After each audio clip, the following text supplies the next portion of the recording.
1950s तक India में untouchability legal थी। आप ही बताइए आज की डेट में एक्सेप्शनली सही, मैं बोल रही हूँ रेयरेस्ट ऑफ रेयर सिचुएशन में, क्या एक इंसान का 4 शादी करना लीगल होना चाहिए? क्या 18 साल से कम उम्र में शादी करना लीगल होना चाहिए?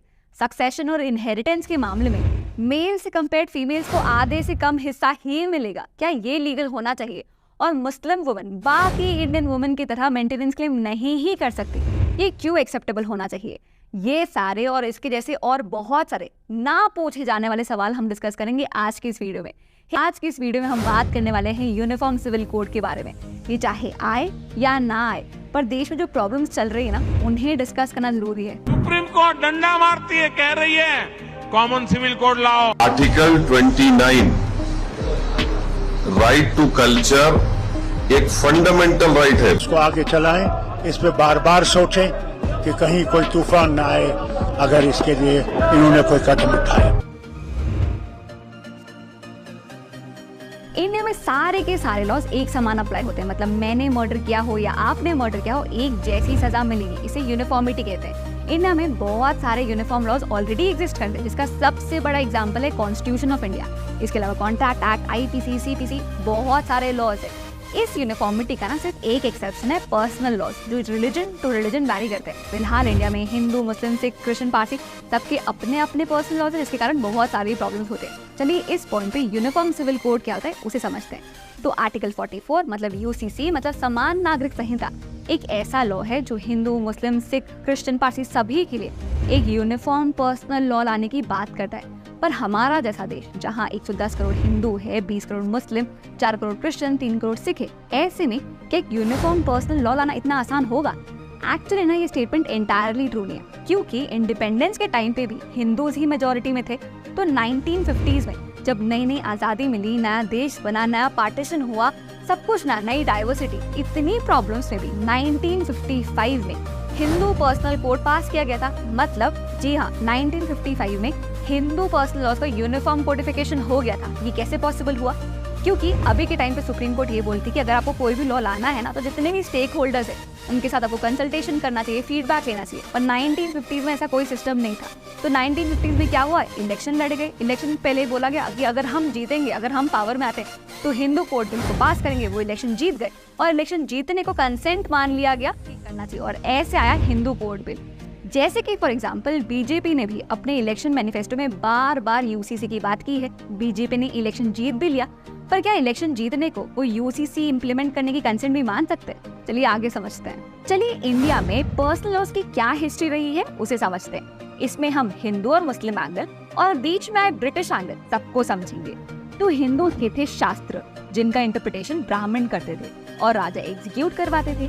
चाहे किसी भी टाइप का केस हो, सबके आंसर शास्त्रों में दिए गए थे। सिमिलरली मुस्लिम्स के थे शरिया लॉ, जिनका इंटरप्रिटेशन काजी करते थे और नवाब लागू करवाते थे। अब जैसे ही ईस्ट इंडिया कंपनी आई तो अपने इंग्लिश सब्जेक्ट्स पर उन्होंने लागू करवाया इंग्लिश कॉमन लॉ, जिसके लिए कोर्ट्स भी एस्टैब्लिश किए गए। पर जब बात इंडियन सब्जेक्ट्स की डिस्प्यूट सॉल्व करने की आई, तब ये सवाल खड़े हुए कि कौन सा लॉ फॉलो किया जाएगा।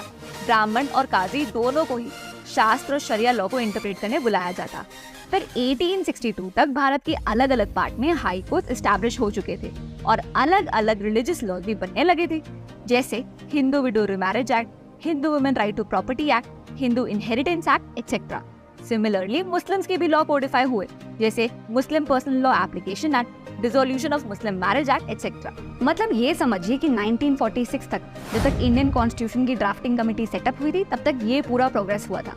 अब हम ये समझते हैं कि इंडियन कॉन्स्टिट्यूशन में आर्टिकल 44 आया कैसे। जब ड्राफ्टिंग कमेटी बैठी तब यूनिफॉर्म सिविल कोड लाने का प्लान किया गया और उस पर काफी डिबेट की गई। ड्राफ्ट में यूसीसी था आर्टिकल 35 में। चर्चा के दौरान मोहम्मद इस्माइल ने इस आर्टिकल 35 में एक प्रोवाइजो ऐड करने को कहा, जो कहता है कि किसी भी ग्रुप, सेक्शन या कम्युनिटी के ऊपर अपना पर्सनल लॉ गिव अप करने का कोई ऑब्लिगेशन नहीं होगा। कुछ मेंबर्स का कहना था कि यूसीसी को फंडामेंटल राइट्स का पार्ट होना चाहिए और कुछ ने इसे अपोज किया, और फाइनली 5:4 की मेजोरिटी से ये डिसाइड किया गया कि यूनिफॉर्म सिविल कोड को directive principle of state policies के अंदर रखा जाएगा।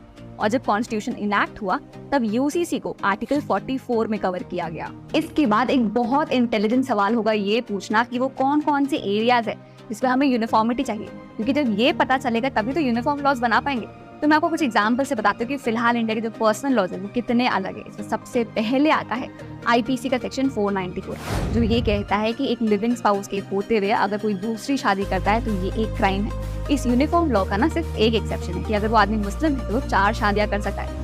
That's an exception to our penal laws. अब इसमें यूनिफॉर्मिटी ऐसे तो नहीं आ सकती ना कि जिसको जितनी शादियां करना है कर लो, नहीं। प्रोग्रेसिव वर्ल्ड इज मोनोगेमस, तो यूनिफॉर्मिटी भी उसी लाइन रहेगी। इसके बाद हिंदू लॉ में इर्रिट्रेबल ब्रेकडाउन ऑफ मैरिज एक वैलिड ग्राउंड ऑफ डाइवोर्स नहीं है। नेक्स्ट, हिंदू वुमेन प्रॉपर्टी में इक्वल शेयर इनहेरिट करती है, वहीं मुस्लिम वुमेन मेल रिलेटिव से कंपेयर आधे से कम शेयर ही इनहेरिट कर सकती है। इसके बाद मुस्लिम वुमेन बाकी इंडियन वुमेन की तरह लंबे समय तक मेंटेनेंस क्लेम नहीं कर सकती।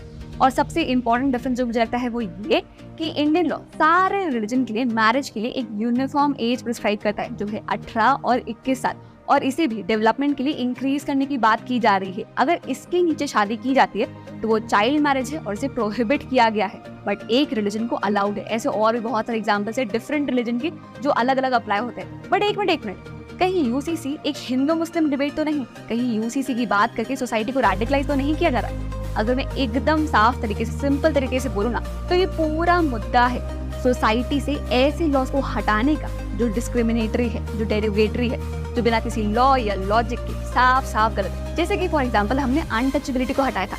इमेजिन करिए उस वक्त अनटचेबिलिटी जैसे सोशल इविल को हटाते वक्त अगर लेजिस्लेटर्स हर किसी से पूछ रहे होते कि भैया अनटचेबिलिटी को हटा रहे आपके रिलीजन को ठेस तो नहीं पहुंचना, तो कितना अजीब नहीं लगता? It's high time we realize कि वो लेजिस्लेटर्स है, पीपल प्लीजर्स नहीं। नेक्स्ट बहुत इंपॉर्टेंट क्वेश्चन ये है कि पर्सनल लॉ और कॉन्स्टिट्यूशनल लॉ में सुप्रीम कौन है, और क्या सुप्रीम कोर्ट पर्सनल लॉज में इंटरफेयर कर सकता है? इस सवाल का जवाब जानने के लिए हमें पर्सनल लॉज के कुछ इंपॉर्टेंट केसेस देखने होंगे। तो अगर हम इंडियन लीगल हिस्ट्री की शुरुआत से कुछ इंटरेस्टिंग केसेस देखें तो 1952 का एक बहुत इंपॉर्टेंट केस है, जिसमें एक आदमी को बिगमी मतलब 2 बार शादियां करने के लिए पनिश किया जाता है इस लॉ के अंदर। कन्विक्ट का कहना ये था कि ये जो पनिशमेंट, ये जो लॉ है ना, ये मेरे धर्म के विरुद्ध है। कैसे? क्योंकि मुझे फर्स्ट वाइफ से कोई सन नहीं था और मेरे धर्म के हिसाब से अगर मेरे लास्ट राइट्स मेरे बेटे ने नहीं किए तो मुझे मोक्ष नहीं मिलेगा।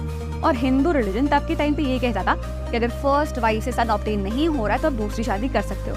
सारे आर्गुमेंट्स कोर्ट ने खारिज के एक्ट को वैलिड डिक्लेयर किया और उस इंसान को बिगमी के लिए पनिश किया। इस पॉइंट पे हम मुस्लिम लॉ के भी कुछ इंपॉर्टेंट केसेस देखते हैं। तो इस पॉइंट पे सबसे इंपॉर्टेंट, सबसे लैंडमार्क केस है शाह बानो केस। इस केस में शाह बानो को 40 साल की शादी और 5 बच्चों के बाद तलाक दिया गया था। तो हमारे इंडियन लॉ में ना एक प्रोविजन है सीआरपीसी का सेक्शन 125 जो इंडियन वुमेन को मेंटेनेंस की प्रोटेक्शन प्रोवाइड करता है। तलाक के बाद शाह बानो ने भी सेक्शन 125 के अंदर मेंटेनेंस क्लेम किया और उसके पति ने इस मेंटेनेंस के अगेंस्ट अपील फाइल कर दी सुप्रीम कोर्ट के 5 जजेस की बेंच ने, और इसीलिए इसे लैंडमार्क केस कहा जाता है। सुप्रीम कोर्ट ने क्लियरली ये कहा कि even Muslim women are entitled to protection under section 125 और सीआरपीसी। इसके साथ ही आर्टिकल 44 पर टिप्पणी करते हुए ये कहा कि अगर यूनिफॉर्म सिविल कोड आ जाता है तो वो नेशनल इंटीग्रेशन के लिए काम करेगा और इसे कन्फ्लिक्टिंग आइडियोलॉजीज के टाइम पे बेटर सोल्यूशन प्रोवाइड करेगा। इतने प्रोग्रेसिव जजमेंट को तब की गवर्नमेंट ने ओवरटर्न कर दिया, चेंज कर दिया मुस्लिम वुमेन एक्ट पास करके। ये एक्ट कहता है कि मुस्लिम वुमेन सेक्शन 125 के अंदर प्रोटेक्शन क्लेम नहीं कर सकती, वो सीआरपीसी के अंदर मेंटेनेंस डिमांड नहीं कर सकती।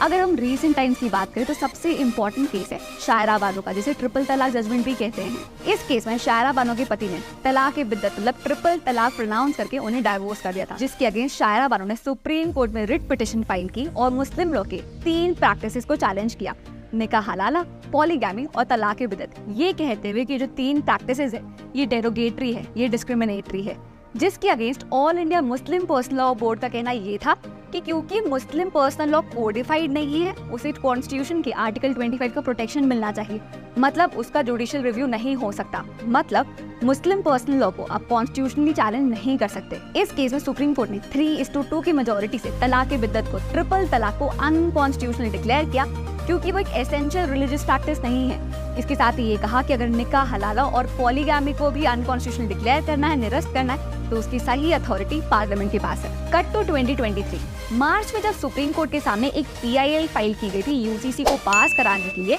तो कोर्ट ने ये कहा कि यूसीसी को इनैक्ट करने के लिए कोर्ट एक गलत फोरम है, इस पर लॉ पार्लियामेंट ही बना सकता है।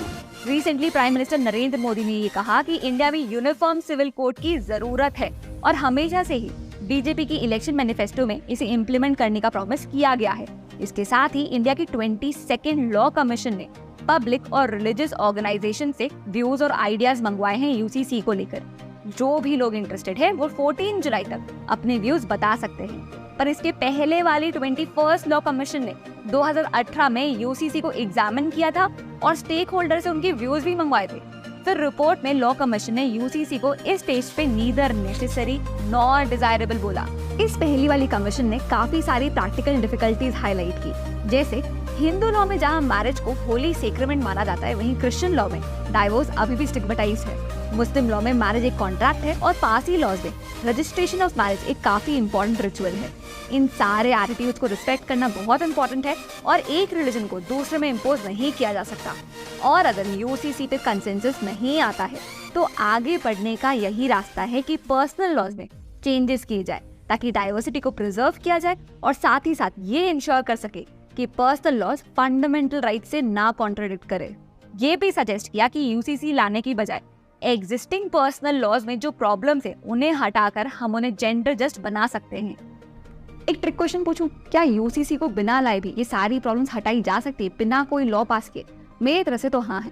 देखिए, ये समझने की जरूरत है कि स्टेट के पास तो पूरी कायनात की पावर है कि वो किसी भी सोशल इंजस्टिस को हटा सकती है। जैसे कि फॉर एग्जांपल जब हिंदू कोड बिल लाया जा रहा था तो स्टेट ने सारी पावर्स को यूज करते हुए जो भी प्रॉब्लमैटिक पार्ट उन्हें हटाए थे। तो मुस्लिम लॉ में मॉडिफिकेशन करने के लिए यूसीसी की ऐसी स्पेशल जरूरत क्यों है?